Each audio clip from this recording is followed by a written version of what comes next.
Saudara, belakangan profesi dokter lagi jadi perbincangan. Pemicunya, apalagi kalau bukan kasus pemerkosaan dokter PPDS anestesi di RSHS Bandung. Dan yang lagi hangat-hangatnya, dokter kandungan di Garut diduga melakukan pelecehan pada pasien. Benarkah sumpah jabatan dan kepercayaan pasien dengan mudah dilanggar atas dasar nafsu jahat? Yuk selengkapnya kita diskusi. Mungkin atas dasar hubungan kepercayaan pasien kepada dokternya, dokter kandungan di Klinik Garut, Jawa Barat ini dengan mudah melakukan perbuatan yang diduga pelecehan saat melakukan prosedur USG.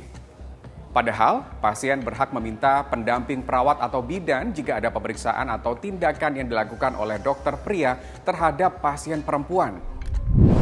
Ya, berkaca dari nasib korban yang mendapat perilaku tidak senonoh oleh dokter, apakah memasang kamera pengawas di setiap ruangan rumah sakit atau klinik kini menjadi suatu keharusan?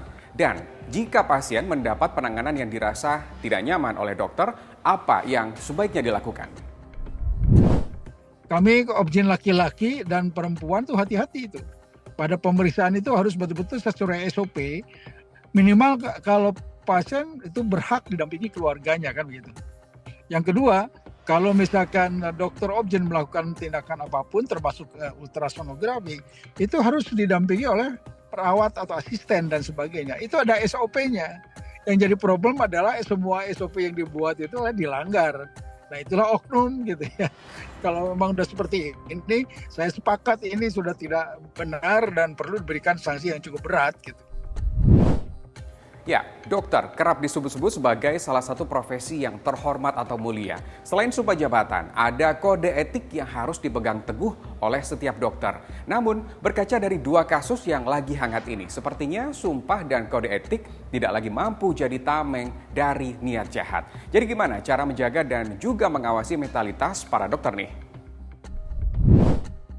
Yap, Ketua Umum Perkumpulan Obstetri dan Ginekologi Indonesia atau POGI sudah angkat suara. Menurutnya, perlu adanya tes berkala untuk memantau psikologis dan mental para dokter, khususnya dokter objin.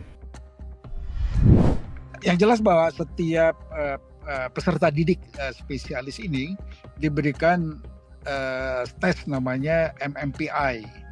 Ya, tes kesehatan mental lah kira-kira begitu. Hanya mungkin tools yang kita pakai ini belum mampu mendeteksi kelainan atau patologi-patologi mental pada seorang peserta didik pada saat kita rekrutmen kan. Mungkin saya sepakat nanti bukan tidak hanya pas masuk, mungkin setiap 6 bulan, setiap setahun sekali mungkin kita akan tes semua peserta didik kita, residen kita gitu. Supaya betul-betul kita bisa menghasilkan orang-orang yang betul-betul sehat secara mental, fisik dan sebagainya.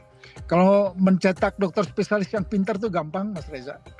Tapi mencetak dokter spesialis yang berbudi pekerti, yang berbudi luhur, mampu menjadi seorang leader dan sebagainya itu yang sangat sulit. Ya, kita harus selalu kembali mengingatkan kembali ya. Mungkin setiap mungkin pas saat pertemuan ilmiah atau pertemuan apapun gitu, untuk mengingat kembali bahwa kita ini betul-betul harus menjaga martabat sebagai organisasi profesi dokter yang profesi luhur lah kira-kira begitu. Di pasal 308 tentang Undang-Undang Kesehatan disebut seorang tenaga kesehatan yang melakukan tindak pidana saat menjalani profesinya harus mendapat rekomendasi Majelis Disiplin Profesi, sehingga perlu ada koordinasi antara polisi dan Kementerian Kesehatan. Yang jelas, dokter yang diduga melakukan pelecehan pada pasiennya saat prosedur USG telah ditangkap polisi. Sejauh ini statusnya masih sebagai saksi. Si dokter masih diperiksa. Jumlah korbannya disebut tidak hanya satu orang. Untuk pelaku kita di dalam ruangan khusus untuk dilakukan pemeriksaan intensif. Korban yang sudah kita dapatkan atau melaporkan dua korban.